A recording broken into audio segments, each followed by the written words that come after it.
Halo semua, kembali bersama saya dengan Zulfikar Alimuddin dan Miss Adina Priyani. Kita akan melanjutkan bagaimana sebenarnya mengembangkan pelajaran matematik terkait tentang nilai fungsi sehingga siswa bisa relate dan juga kita juga tidak menggunakan istilah-istilah yang sangat teknis agar mereka lebih mudah memahami.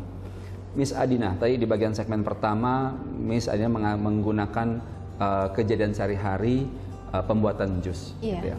Kalau dikaitkan dengan penentuan nilai fungsi, seperti apa kira-kira hubungan antara pemahaman nilai fungsi dengan proses pembuatan jus? Silahkan. Oke, saya tanya dulu, untuk pembuatan jus pada umumnya itu gimana, Pak? Oke, jus yang paling mudah sih yang sejauh ingatan saya, buah dikasih air. Kasih air, Iya. terus masukin blender. Bisa pakai blender atau dikocok-kocok juga bisa, diaduk-aduk sendiri. Berarti ada beberapa variabel sana untuk. Oke, bahan bakunya ya berarti ada buah dan ada air. Oke, berarti hanya ada dua ya? Iya. Oke, kalau diproses yang keluar jadi hasilnya Jus mangga. jus mangga. Jus Tapi mangga. Bang, rasanya gimana? Rasanya ya terasa mangga dan encer kali ya. Iya. Iya. Boleh nggak sih kita nambahkan yang lain? Boleh, biar lebih suka-suka. enak? Boleh. Boleh ya? Biar lebih manis kita tambah? Ya. Air boleh. Oh, gula. Berarti ada tambahan, ada 3 variabel lagi kan ya? Iya. Iya. Kan sebenarnya fungsi begitu juga, Pak. Jadi ada berbagai macam fungsi ya. Iya. Dan Oke. tergantung dari prosesnya tersebut nanti hasilnya juga berbeda-beda. Oke. Baik, Bapak Ibu semua, bolehkah saya bantu untuk menyampaikan pesannya dalam bentuk konteks? Ini boleh. Baik. Jadi ketika kita membuka kelas gitu, dibandingkan kita menyampaikan tentang fungsi kepada siswa, kita bisa membuat pertanyaan-pertanyaan pada mereka yang terhubung sama kejadian kehidupan mereka sehari-hari. Misalnya saya tanya begini, anak-anak siapa yang pernah membuat jus di rumah? Gitu, ya. Jus apa yang kamu suka? Oke. Misalnya ada yang bilang jus alpukat gitu, ya. Lantas jus alpukat saya tanya, bagaimana kamu membuat jusnya? Oke. Bahan apa saja yang kamu perlukan? Ya. Jadi saya tidak menggunakan kata variabel ya, bahan apa saja yang kamu perlukan. Oke, ada yang bilang mungkin saya perlu alpukat, perlu air, perlu gula. Ya. Mungkin ada yang sebagian menambahkan coklat.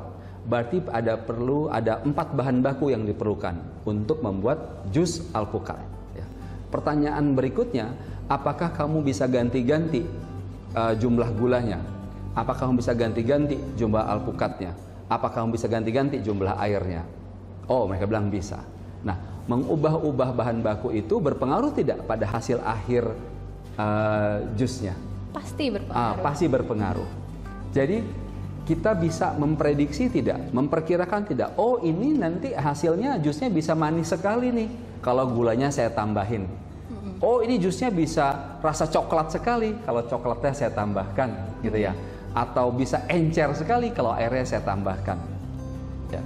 Nah, apa yang kita lakukan dengan mencoba memperkirakan hasil jus tersebut dengan mengubah-ubah bahan baku, ini yang kita bisa pelajari dengan memberikan nilai fungsi. Jadi nilai akhirnya itu bentuk jus akhirnya. Kita perkirakan dengan mengubah-ubah bahan bakunya. Nah, sampai sini Miss Adina, kira-kira kalau kita bicara seperti ini, mudah tidak siswa menangkap maksud kita? Pastinya lebih mudah. Oke. Pemirsa, setelah siswa menangkap maksud dari konsep yang kita mau bawakan, maka kita kemudian menentukan bagaimana mentranslasikan bahasa ini ke bahasa matematiknya. Ya. Artinya kalau tadi sebuah konteks kita sudah sampaikan, maka kita perlu menggunakan metode atau knowledge of learning, metode mengajar atau metode belajar siswa, sehingga siswa bisa perlahan-lahan satu demi satu mendapatkan maksud dari nilai fungsi, ya, dengan pendekatan yang lebih sederhana tadi. Sebelum saya tutup di segmen kedua ini, Miss Adina, tadi misalnya disebutkan sebenarnya 3 tadi. Apa saja yang siswa akan perlu kuasai setelah belajar nilai fungsi ini? Dia bisa menentukan domain, menentukan nilai rumus fungsinya, nilai rumus fungsi, dan menentukan hasil fungsinya atau bayangannya. Oke. Dari 3 ini, saya mulai kata domain dulu, ya. Domain ini kalau pakai bahasa sederhananya apa, Miss? buah-buahan tadi seperti Oke. apel. Oh, itu contoh-contohnya. Iya, contoh-contoh. Tapi kalau kita ganti bahasa lainnya apa domain ini? Domain tuh daerah asal. Daerah asal, ya asal. Jadi tempat sesuatu berasal. Iya. Kalau tadi tidak sebut kodomain ya? Enggak, karena kan di sini kita menentukan nilai fungsi. Jadi Iya. kalau biasanya kan pasangan domain kodomain ya Pak Iya. ya. Tapi karena kita di sini bicara dengan menentukan nilai fungsi, Iya. dan berarti kan kalau misalkan kodomain itu berarti kan semua hasil dari domainnya yang Iya, sudah kita betul. masukkan kan. Betul. Kalau misalkan dinentukan nilai fungsi, kita Iya. cari bayangannya aja atau Oke. hasil fungsinya. Boleh saya bantu di sini? Iya. Oke. Jadi kalau tadi Miss Adina sebut kata domain, karena ini kan siswa biasa sudah belajar lebih awal tentang domain dan kodomain, Iya. ya betul? Betul. Ya. Nah, kita bisa menggunakan ini. Kita tahu bahwa siswa sudah belajar tentang domain dan kodomain, gitu ya. Kita bilang tadi bahwa tadi namanya alpukat, air, dan gula itu bisa masuk dalam domain. Bukan, Bukan, tapi gimana? buah-buahannya tadi. Buah-buahannya. Karena Kalau kan yang kalau lainnya? kita bikin jus kan yang diganti kan buahnya kan ya. Oke. Kalau berarti kan Kalau gulanya diganti, ditambah kurang? oh iya bisa juga. Iya, Iya, tapi oke. itu nanti akan. Iya. Iya. Jadi kalau saya buat Iya, satu betul. kombinasi bahan bakunya 2 alpukat, 1 gelas air, 1 sendok gula, itu jadi satu domain tidak? Iya betul. Ya, kalau terus saya ganti lagi 1 alpukat, 4 gelas air, 2 gula. Iya betul. Betul? Iya, betul. Ya, jadi rangkaiannya jadi satu domain, satu domain.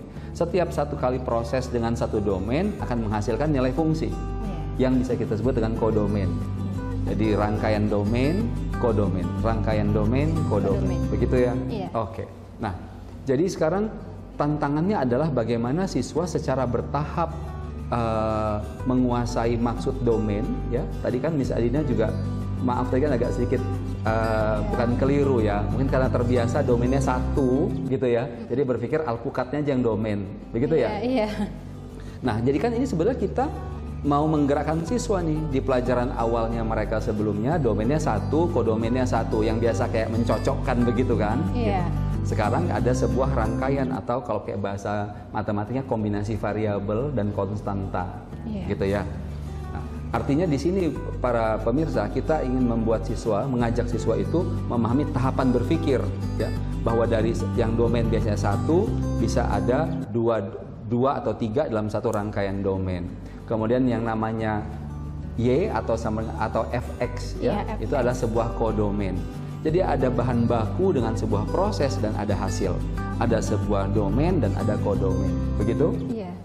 Tahapannya bagaimana kita mengatur pola pengajaran kita dari sekedar tahu tadi ada alpukat, kemudian ada tambahan bahan baku, ini disebut sebagai domain, ini disebut bagian dari alur tujuan pembelajaran. Tujuannya hanya satu dulu, siswa bisa memahami tentang domain, ya. Dan kita perlu tambahkan juga bahwa siswa memahami kembali konsep kodomain, ya. Meskipun pada kali ini kodomainnya diasosiasikan dengan nilai fungsi, hasil sebuah proses perhitungan. Iya, Begitu? betul. Baik, saya kira ini akan menutup segmen kedua kita. Akan kita lanjutkan di segmen berikutnya. Salam guru inovatif.